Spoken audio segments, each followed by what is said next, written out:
PSC പരീക്ഷാ ക്രമക്കേട് ആരോപണങ്ങളിൽ അന്വേഷണം ശക്തമാക്കാൻ നിർണായക നീക്കം. കേസ് അന്വേഷണത്തിനായി പ്രത്യേക സംഘത്തെ നിയോഗിച്ച് സംസ്ഥാന പോലീസ് മേധാവി ഉത്തരവിറക്കി. IG അജിത ബീഗത്തിന്റെ നേതൃത്വത്തിലുള്ള പ്രത്യേക സംഘമാണ് കേസ് അന്വേഷിക്കുക.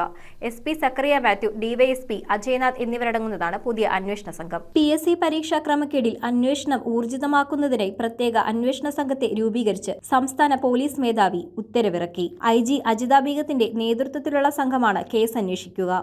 SP സക്കറിയ മാത്യു, DYSP അജയ്നാഥ് എന്നിവരാണ് പ്രത്യേക സംഘത്തിലെ മറ്റ് അംഗങ്ങൾ. ക്രൈംബ്രാഞ്ച് IDGPയുടെ നേരിട്ടുള്ള മേൽനോട്ടത്തിലായിരിക്കും ഈ സംഘത്തിന്റെ പ്രവർത്തനം നടക്കുക. അന്വേഷണത്തിന്റെ പുരോഗതി റിപ്പോർട്ട് ഓരോ 2 ആഴ്ച കൂടുമ്പോഴും സമർപ്പിക്കണമെന്നും DGPയുടെ ഉത്തരവിൽ വ്യക്തമാക്കുന്നുണ്ട്. PSC പരീക്ഷാ ക്രമക്കേടുമായി ബന്ധപ്പെട്ട് ഒരേ സമയം 2 വ്യത്യസ്ത രീതിയിലാണ് അന്വേഷണങ്ങൾ നടത്തുക. PSC ആഭ്യന്തര വിജിലൻസും ക്രൈംബ്രാഞ്ചുമാണ് വ്യത്യസ്തമായ രീതിയിൽ അന്വേഷണം നടത്തുന്നത്. അന്വേഷണ ബോർഡിലെ നിയമനത്തിനുള്ള പരീക്ഷയിൽ ക്രമക്കേട് നടന്നെന്ന പരാതിയിൽ PSC നിയോഗിച്ചതനുസരിച്ച് ആഭ്യന്തര വിജിലൻസ് SP അന്വേഷണം ആരംഭിച്ചു. PSC പരീക്ഷാ നടത്തിപ്പുമായി ബന്ധപ്പെട്ട് അടുത്ത കാലത്തുണ്ടായ ആരോപണങ്ങളിലാണ് ക്രൈംബ്രാഞ്ച് അന്വേഷണം നടത്തുക. News desk metro 7. +2 ITM കഴിഞ്ഞവർക്ക് ലാറ്ററൽ എൻട്രി വഴി 2 വർഷം കൊണ്ട് എഞ്ചിനീയറിംഗ് ഡിപ്ലോമ സ്വന്തമാക്കാം. സമയം കളയേണ്ട, കരിയർ തുടങ്ങാം ജയ് ഭാരതിലൂടെ. Jai Bharat college of management and engineering technology, Perumbavoor.